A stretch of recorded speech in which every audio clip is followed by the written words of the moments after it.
Сайн байцгаана уу? Бидний амьдарч байгаа энэ ертөнцид зэрэгцэн ямар нэгэн далж ертөнц оршдог гэдэгт та итгэдэг үү? Өдөр тутам бидний амьдралд үргэлж тааралдаж байдаг боловч бид төдийлөнсөн учрыг нь олдоггүй. Заримдаа бүр хайхралгүй орхидог нууцлаг үзэгдлүүдийн талаар зэрэгцэн ертөнц нэвтрүүлгээрээ бид хүргэж байна. Магадгүй яг одоо ч гэсэн таны дэргэд ямар нэг нууцлаг үзэгдэл болж иж мэдэх юм. Нууцлаг үзэгдэл гэснээс чиний сая эндээс хөтөлтийгээд гараад ирж байгаа чинь урд нь тохиолдож ирсэн юм шаардчихлаа. Ийм үйл явдал чинь дежавю гэж нэрлэдэг баха. Тийм, дежавю гэж нэрлэдэг. Ямар нэг нөхцөл байдал тодорхой орон зай цаг хугацаанд өмнө нь яг болж исэн юм шиг санагдах, аль эсвэл зүүдлэгдэжсэн зүуд маань бодит ертөнцийн биелэлээ олж байгаа юм шиг санагддаг энэ үзэгдлийг олон улсын нэршлэр дежавю гэж нэрлэдэг. Яг энэ үйл явдал надад өмнө тохиолдож исэн аргах нь яг ийм болохыг би мэдчихсэн гэж яриад байна. Тэгэхээр хүмүүс ч гэсэн сонирн байгаа хальтаа ийм зүйлтэй олонд очиж исэн. Тиймээс хоёулаа өнөөдрийн анхны нэвтрүүлгээр энэ талаар мэдээлэл өгвөл ямар байна? Тэгээ манай үзэгчдэд ч гэсэн энэ үзэгдэл нэг бусуудаа тохиолдож исэн гэдэгт би итгэлтэй байна. Дежавю гэдэг нь Франц хэлнээс гаралтай үг бөгөөд урд нь харж байсан гэсэн утгатай. Зарим хүмүүс огт очиж байгаагүй газараа очих үедээ өмнө нь тэр газартаа ирж байсан мэт эсвэл ямар нэгэн байдлаар тухайн үйл явдал урд өмнө нь болж байсан шиг сэтгэгдэл төрдөг. Харин энэ үзэгдлийг дежавю гэж нэрлээд маш олон янзаар тайлбарласан байдаг.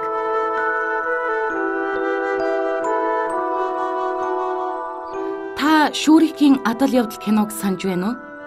Шүрик оюутан бүсгүйн гэрт очиод энэ явдал давтагдж байсан хэмээн хоёул хэсэгтээ гайхшралд орон үнэхээр л дежавютай нүүр тулсан мэт болдог доо. Гэхдээ тэд өмнө нь хамтдаа оюутан бүсгүйн гэрт очиж байсан. Харин дежавю бол огт өөр. Тухайн орон зай цаг хугацаанд байгаагүй хэрнээ байсан үйл явдал давтагдж байгаа мэт сэтгэгдлийг дежавю гэдэг.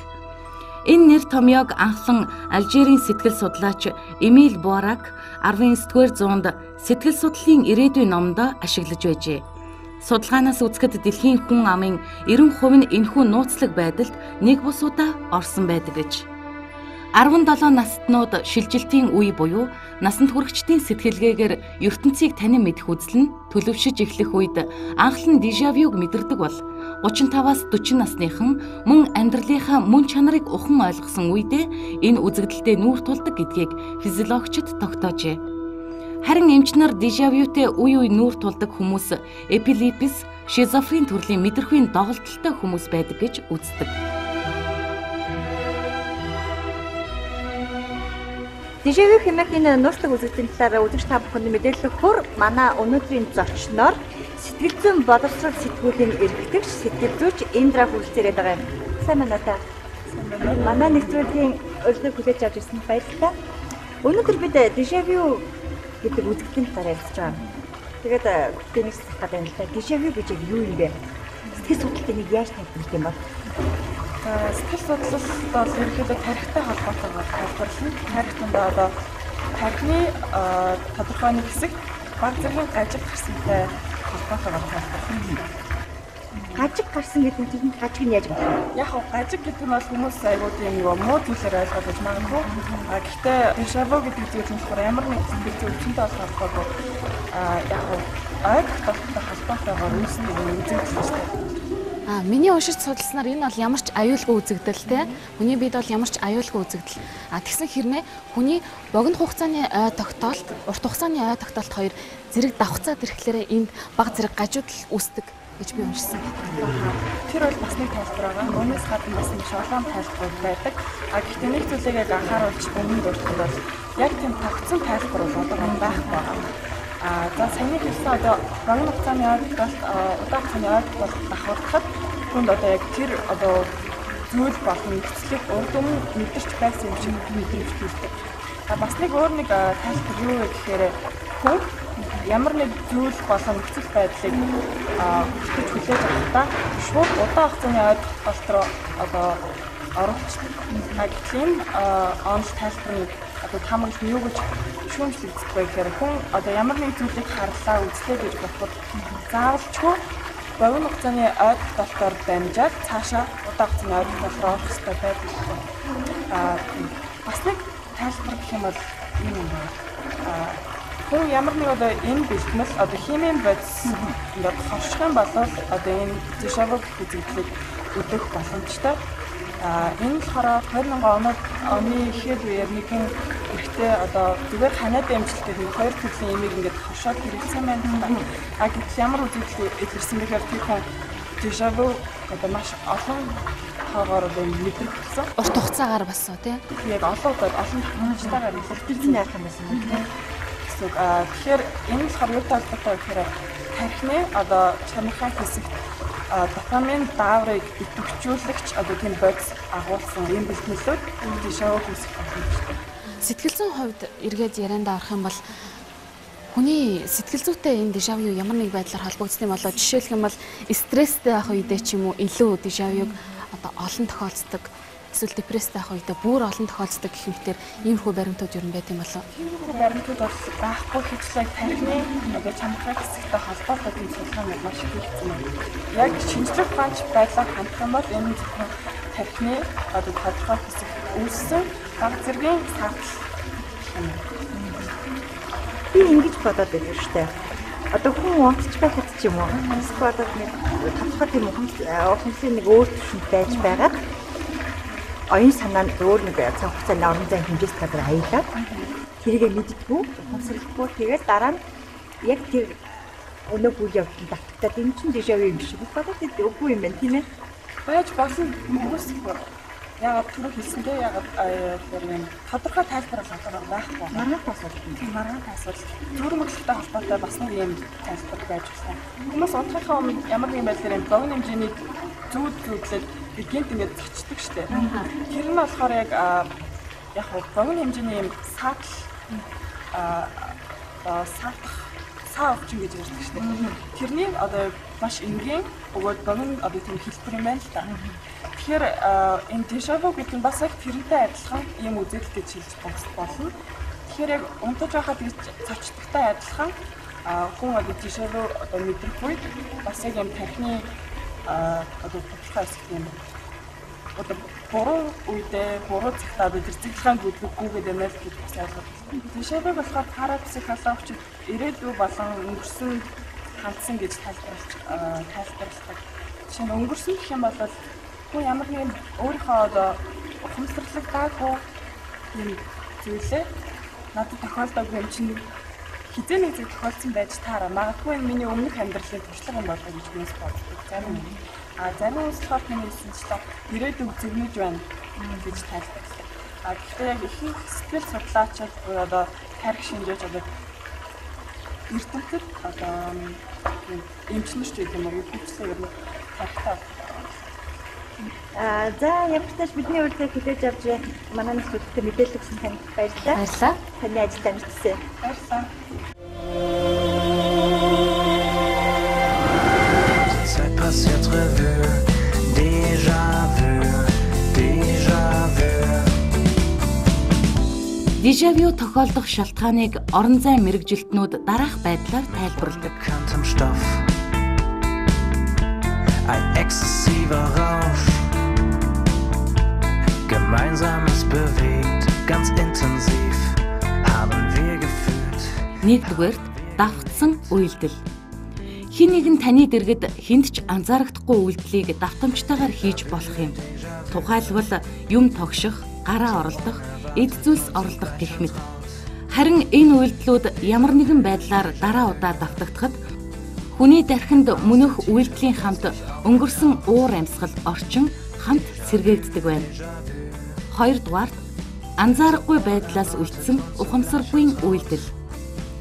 Та ямар нэгэн зүйлд төвлөрсөн байх үед дэргэд болж байгаа үйл явдлуудыг анзааралгүй, ухамсаргүй төвшөнд тархиндаа хадгалж байдаг.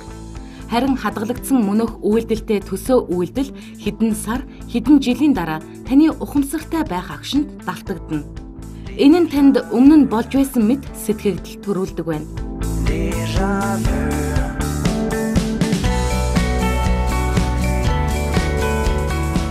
Гуравдугаар уран хэмжээс орон зай. Таны ширээний бүтээлэг дээрх хэн нэгний өмссөн гурван хэмжээст зураг бүхий хувцас, ханын эсвэл газарт дэвсэн хэвс зэрэг нь мөн дежавю тохиолдох үүсгэл болж байдаг байна. Aus der Tiefe plötzlich aufgetaucht. Déjà vu, déjà vu. So unerwartet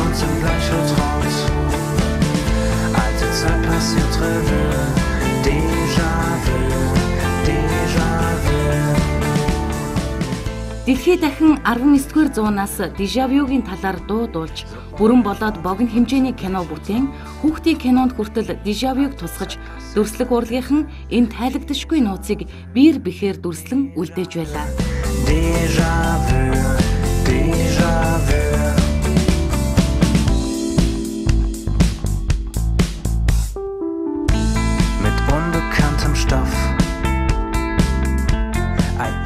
Дежавюгийн талаар бас нэгэн таамаглал бол урд насны амьдрал. Алдарт парапсихологч Лан Стивенсоны тодорхойлсноор хүмүүс өөрийн урд насны амьдралыг маш богино хугацаанд, өөрөөр хэлбэл 2-3 секундын хооронд зурвас хардаг. Энэ нь тэдэнд урд өмнө нь болж байсан мэт сэтгэгдлийг үлдээдэг байна.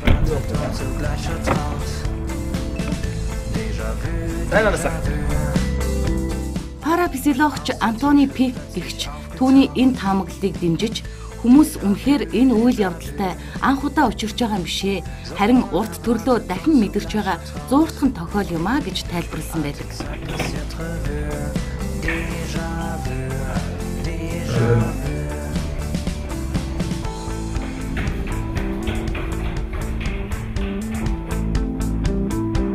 Психологч Эдвард Тичер 1928 онд гаргасан психологийн унших бичиг номондоо өөрийн туршилтынхаа тухай бичсэн байдаг.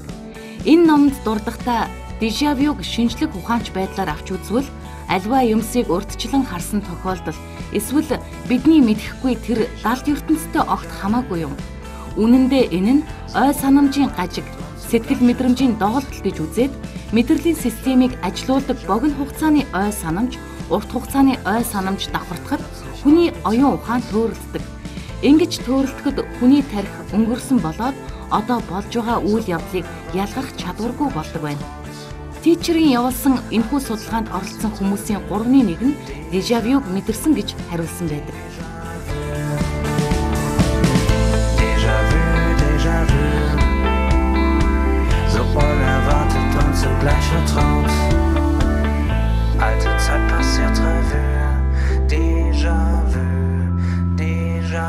Заримдаа бид дежавюг зүйцтэйгээ хойлж чадах тохиолдлууд байдаг. Үүнийг шинжлэх ухаанд цөмтөө зүйд гэж нэрлээд энэ мэдрэмжийг мэдэрсэн хүмүүсийн 70% нь миний өмнө зүйдэлжсэн зүйд бодит амьдрал дээр тусгалаа олж ин гэх мэтээр тайлбарсан байдаг. Цөмтөө зүйд гэснээс эмэгтэйчүүд эрчүүдийг бодвол илүү их зүм бэлэгтэй тэрэндээ зүйдлсэн зүүднийг биелдэг гэж яриад байдаг шүү дээ. Магадгүй тийм шүү. Ер нь эмэгтэйчүүд эрчүүдээс илүү зүм бэлэгтэй болохоор тэд нарыг дормжлохдоо ч юм уу шулам гэж дуудсан болоо гэж би боддتي. Ер нь шулам гэж дуудуулаагүй эмэгтэй хүн бараг байдаггүй хаа. Шулам гэснээс би саяхан нэг сонир мэдээлэл олж уншсан. Эрдэмтэд нэг зүйлийг баталжээ гинэ. За байнга юм баталж явдаг ус орнуудад юу баталчихваа гэж уншдал. Хаяа бүх эмэгтэйчүүд шулам болохыг баталжээ гэсэн мэдээлэл.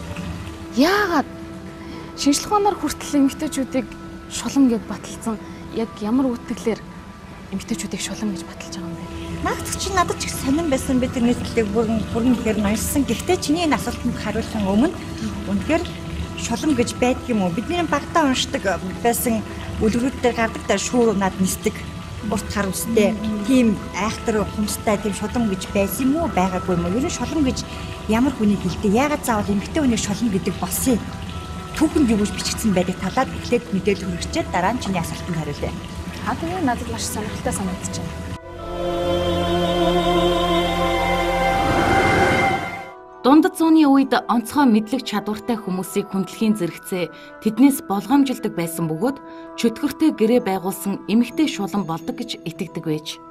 1486 онд Я Шпрингер шулмын алах хэмээх шаштар гаргасан нь баруун Европт шулмуудыг үе олноор устгах ажиллагаа явагдах эхлэл нь болсон гэж түүхэнд тэмдэглэсэн байдаг. Түүний зэрэгцээ дундад зуунд эд шид хэрэглэх нь гэмт хэрэг хэмээн үздэг байсан тул ийхүү элб шид хэрэглэсэн хэмээн эмэгтэйчүүдийг шүүх шалтгаан болжээ. Гэхдээ аль нэг этгээд өөрт нь шулам хор учруулсан хэмээн зарга үүсгэсэн тохиолдолд шулмыг шүүхээр оруулдаг байсан гин. Баруун Европт эд шид хэрэглэсэн хүмүүсийг цаазаар аваачдаг байсан талаар тухайн үеийн утга зохиолдч тусгалаа олсон байдаг. Түүний нэг нь жишээ нь Германы алдарт зохиолч Вильгельм Гаффийн том хамарт Якоб үлгэр юм. And what if you suddenly had a hunchback and a giant nose? Would your good heart be a help to you there? Please, Mom. Энэ үлгэрт шулмын эд шидийн гайгаар дүрн хувирсан хүү мөн галуу болон хувирсан гүнжийн тухай гарах бөгөөд шидэд номын тусламжтайгаар хараалыг хариулж байгаа тухай гардаг. Well, we'll show them a thing or two. They're gonna be sorry. Славян арт түмний тухайд гэвэл шулмууд үнэнээс сүү, хонноос ноос, дахианаас өндөг, гахаанаас өөхийг авчирдаг, ургац муутгадаг, өвчин авчирч хүнсний бүтээгдэхүүн хордуулдаг, мөн цаг агаарыг удирдах чаддгаа гэж шулмын чадварыг тодорхойлсон байдаг. Чөтгөр судлалд шулам голлох байр эзэлсэн байдаг. Тиймдээ ч дундад зууны Европын угсаатан зүйн уран зохиолд шулмын төрхийг тодорхой илэрхийлэн гаргажээ.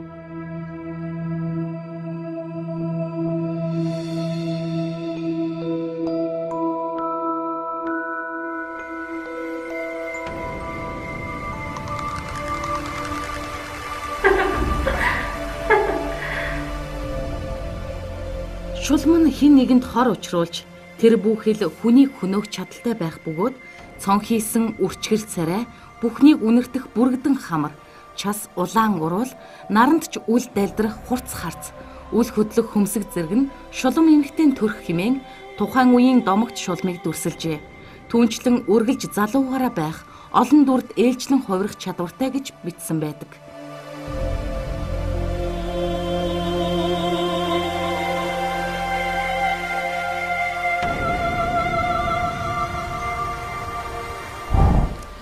Маш олон дүрд хувирдаг, үргэлж залуугаараа байдаг, өхөшгүй мөнх гэх мэтээр тодорхойлоод байгаа энэ шуламч нь ер нь яг хин юм бэ?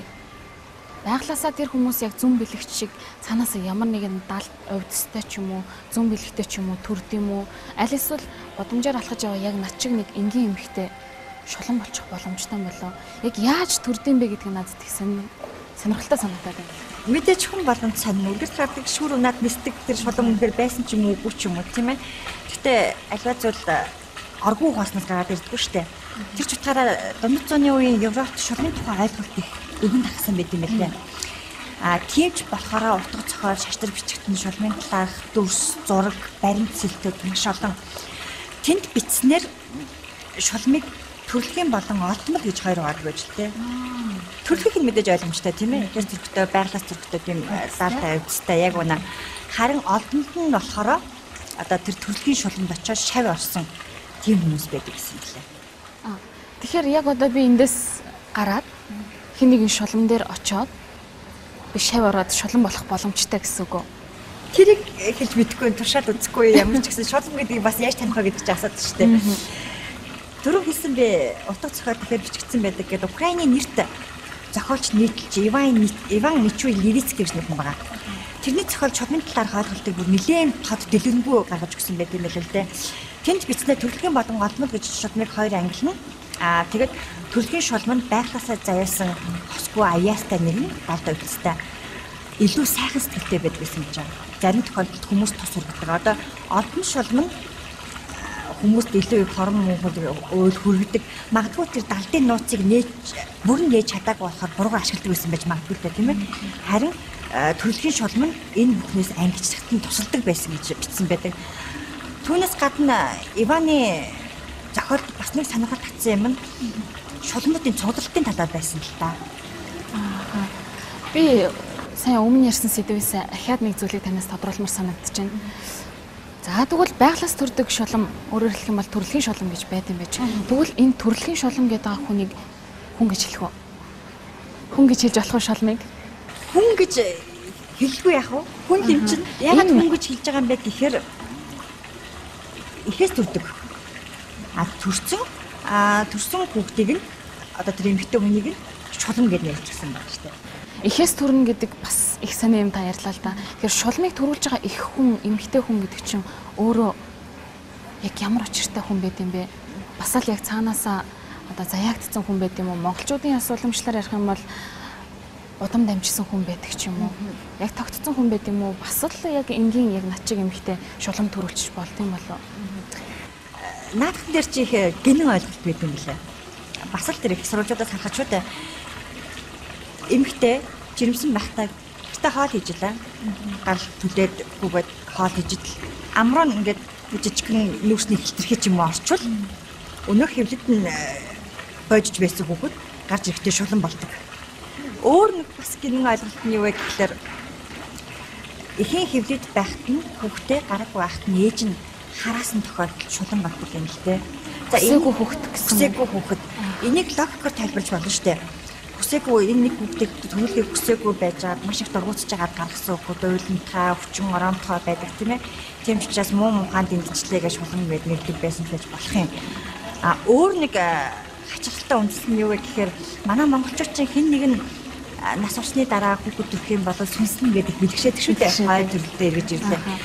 Харин европчууд хэн нэг нь нас орсны дараа төрсөн хүүхдийг шулан гэж нэрлэдэг байсан байна. Эндээс тэгвэл маш том соёлын ялгаа гарч ирж байгаа юм шиг байна л да тий. Арт түмнийх нь үзэл бодол, үзэл сурталын талаар маш том ялгаа гарч байгаа юм шиг санагдаж байна. Манайхан үхлийг сайнаар хүлээж авч нөгөө төрлөдөө очлоо гэж хүлээж авдаг бол европчууд шулам ад цэцэртэй холбоотой тайлбарлах нь их байж Та түрүүн бас шулмын цугларалтын талаар ярьж байсан л да. Үнэхээр тэд нар яг ямар нэг газар цуглараад тэд нар ямар нэг зан заншил ч юм уу ямар нэг ёслол үйлддэг байсан үнэн юм болов. Тэр түрүүний хэлсэн Иван Ничул Левицкий гэдэг хүний зохиолд бичснээр шулмууд нүцгэн уудлын орой дээр цуглаад энэ ямар уудлууд байсан гэхээр Киевийн ойролцоо одоо Украин Киев шүү дээ. Нүцгэн уул, Германы Брокен, Италийн Беневентийн цагсан дээр цуглаад шулмын цугларалт хийдэг гэсэн байна л да. Энэ шулмын цугларалт хийхээс өмнө тусгай биендээ тос төрхдөг.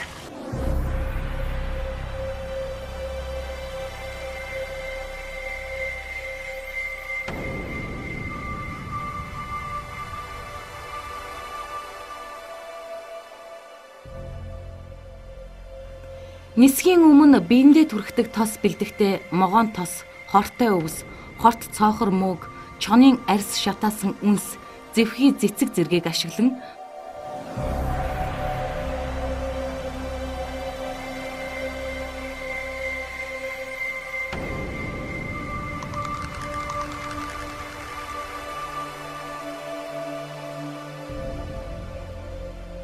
тосоод үргэсний дараа 10-аас 12 цаг хүртэлх хугацаагаар гүн трансын байдалд орж үсээ задлан нүрээ хаадаг байжээ. Тос түрхээд шулам шууд өөрөө нисэж явчихдгүү. Биеийн тэр гэртээ үлдээд сүнсэн шүүр оноод нисдэг гэсэн. Тэгэхээр яг одоо энэ ертөнцид амьдарч байгаа бидний нүдэнд бол хизээч шулмын цугларалт харагдахгүй. Өөрөөр хэлэх юм бол тэнцээ сүнсэн биенүүдийн цугларалт болдог. Энийг шулмын цугларалт гэж нэрлэдэг байна гэж би ойлгоод байна л да. Тийм юм шиг байгаа. Тэд чинь тэгээд шин сар болгоны эхний 7 хоногт тэгэж сүнсээрээ цугларалдаад одоо манайхан ажлын тайлбар тавьдаг шиг л хорон муу үйл хийсэн үйл явдлаар тайлбардаг байсан байх юм л да. Энийгээ тэгээд шабаш гэж тэмдэглэсэн юм лээ. Шулам шулмын цугларалтаас ирсний дараа 2 хоног хүртэл бүх бат унтаж сэрснийхээ дараа цовоо сэргэлэн болдог хэмээн 17 дугаар зууны үеийн шөнийн шидтэн зохиолд бичсэн байна.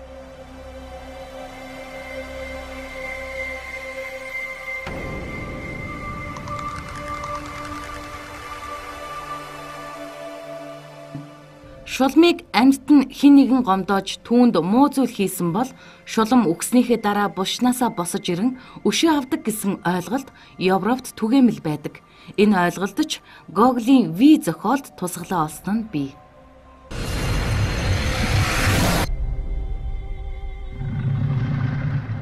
Шулмын алх шаштрын зохиогч Генрих Инститорис Крамер 1484 онд зохиолоо олон нийтэд дэлгэсний дараа Ромын пап 8 дугаар Иннокентийн сэтгэлийн бүхий л эрч хүчээр нэртэй Христийн Европын орнуудад мухар сүсэг айдас хүйдсийг дагуулсан шулмын эсрэг чиглэгдсэн ном гаргаж байжээ.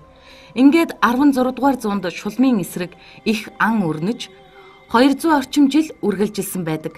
Тэр 18 дугаар зууны үед Бурхны шүүх гэдэг тусгай бүр хууль цаазын бичиг гарсан байна.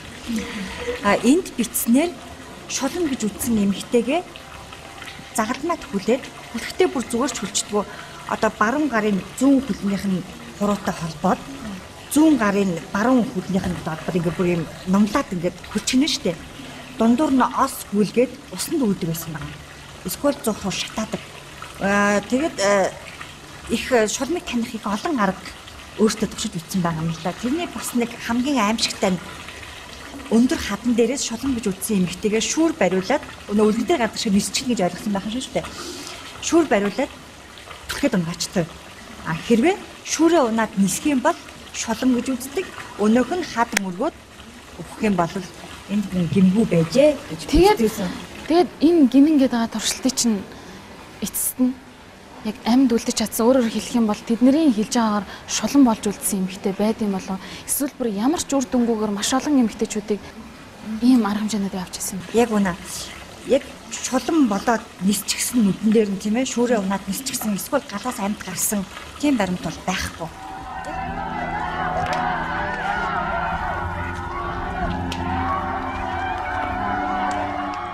Энэ хугацаанд 100,000 гаруй шүүх ажиллагаа явагдаж 50,000 хүн хохирчээ. Ялангуяа шинжилгээний давлгаанд өртсөн орнуудад үе олноор шүүн таслах ажиллагаа явуулж байсны дотор Саксоны Кведлен бүрэг хэмээх 12,000 хүн амтай хотод 1589 онд ганцхан өдөрт 133 шулам гэж үзсэн хүмүүсийг шатааж байжээ. Түүнчлэн төв Европын түүхэн хэсэг болох Силезэд тусгай 100 барин энэ 100-нд 1651 онд 42 хүнийг шатааж байсны дотор 2 настай хүүхдүүд ч байсан гин.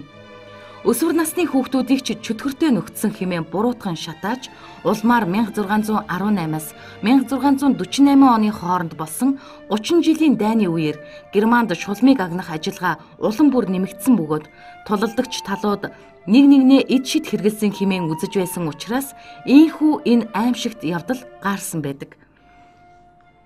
Түүхчдийн үзэж байгаагаар 16 дугаар зууны сүүл үеэр эдийн засгийн хямрал өлсгөлэн нийгмийн орой босгай байдал газар авч хувьсгалтай холбоотойгоор юмны үн гаарч байсантай уялдан шулмын ан улам идэвчсэн бөгөөд энэ нь хүмүүс энэ бүх таагүй үйл явдлын цаад нууц эзнийг олох гэсэн тэмүүлэлтэй холбоотой байжээ. Ийхүү 100 дамжин өрнсөн аимшигт мөрдлөг хавчлаг аажмаар намжих тийшээ хандан Их Британи улс 1736 онд эд шид хэрэгэлсний төлөө эрүүгийн шийтгэл ногдуулах заалтаа цуцалснаар энэ төрлийн шийдвэр гаргасан анхны улс болсон юм. Харин Европт хамгийн сүүлд цаацлуулсан эмэгтэй нь 1782 онд Швейцарт шийтгүүлсэн Анна Гелди хэмээх эмэгтэй байсан гин. Ингээд 200 гаруй жилийн турш эмэгтэйчүүдийг шулам гэсэн нэрийн дор маш олноор нь хомроглон хороож ирсэн аимшигтай хядлага болсон гэж би ойлголоо. Тэгэхээр ийм их хядлагын үр дүн тэгээд яг шулам байдаг эсвэл байдаггүй гэсэн хариултыг олсон юм болов эсвэл бүр ямар ч үр дүнгүйгээр бүхэл бүтэн 200 жилийн турш эмэгтэйчүүдийг зүгээр л хороогоол ийм аимшигтай үйл явдал болсон юм уу? Яг барин таван батлсан зүйл байхгүй. Гэхдээ содор бичигт зүн бэлэгтэй эмэгтэйчүүд байсан, ангаагч томч байсан гэдэг мэдээлэл бол үлдсэн байдаг. Магадгүй тухайн үед шинжлэх ухаан сайн хөгжөөгүй байсан болохоор энийг тайлбарлах, аль нэг талаас нь тайлбарлах боломж байгаагүй байсан юм л да. Шинжлэх ухаан гэсэн цаалаа нэвтрүүлэхээ өмнө ярьсан би чиний асуултанд хариулт өртөө үлдсэн шүү дээ. Бүх эмэгтэйчүүд шулам болохыг баталжээ гэсэн нийтлэл. Энэ ямар нийтлэлсэн ямар баримт мэдээлэл өгснгийг одоо та бүхэн санах байлаа. Эрдэмтэд эрэгтэй эмэгтэй хүмүүсийн организмд ямар ялгаа байдаг талаар судалжээ. Судалгаанаас үзэхэд эрэгтэй хүнийг бүрэлдэхэд бүхий л хоромсом оролцдог бол эмэгтэй хүнийг бүрэлдэхэд 2 хоромсомын нэг нь байдаггүй зүгээр л унтаа байдалтай байдаг гэж. Энэхүү унтаа X хоромсомыг Канадын эрдэмтэн Мюррей нээжээ. Тэрээр хоромсом дунд байгаа энэхүү хар толд мэт хоромсом зөвхөн эмэгтэй хүнд байдгийг нээсэн бөгөөд харин 1970-ад онд Британий эрдэмтэн Марк Росс өөр X хоромсомын генетикийн кодыг тайлжээ. Энэхүү хоромсом нь зүм бэлэг, далдыг харах зэрэг ер бусын чадварыг агуулдаг байж болохыг ч мөн нээсэн байна. Түүний энэ дүгнэлттэй олон эрдэмтэн санал нийлдэггүй. Учир нь Марк Российн нээлтээр бол эмэгтэй хүн бүхэн зүм бэлэгтэн гэсэн тодорхойлолт гарч болохоор байгаа. Зэрэгцээ ертөнц нэвтрүүлгийн маань энэ удаагийн дугаар та бүхэнд хүрлээ. Бид дараагийнхаа дугаараар бидний амьдралд өдөр бүр тохиолддог хэрнээ биднээс хол зүйлсийн талаар та бүхэнд мэдээлэх болно. Бидэнтэй санал бодлоо хуваалцах гэсэн юм бол та доор гарч байгаагаар бидэнтэй холбогдорой. Тэгээд нууц биш нууцын талаар тань хамгийн энгийнээр ойлгох зэрэгцээ ертөнц нэвтрүүлгийн маань энэ удаагийн дугаар өндөрлөж байна. Баярлалаа үзэгчдээ.